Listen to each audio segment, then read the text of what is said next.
Hi, I'm Dr. David Hill, and today we're going to be talking about how to unstop an ear.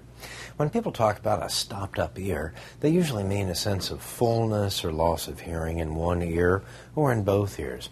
And there are several things that can cause that, so how to unstop it depends on what the cause is. Now, there are two places where you can get a sense of fullness in the ear. One is the external auditory canal. This is just the sort of tube that leads from the outer world all the way to the eardrum. You can get a blockage of wax in that canal. You can even get an infection of the canal. This is called swimmer's ear because usually it occurs in people whose ear canals are exposed to excess water.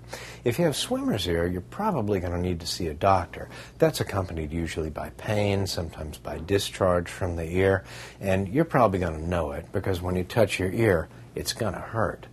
Your doctor can prescribe antibiotic drops, anti-inflammatory drops that will help with that.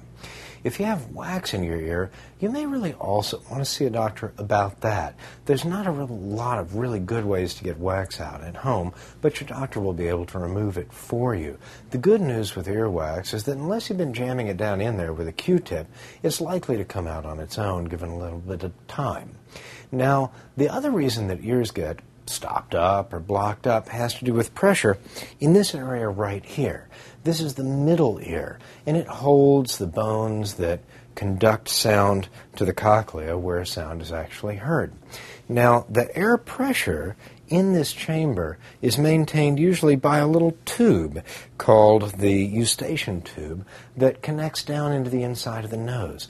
If the pressure in the outside world and the inside world here is the same, then you can hear easily.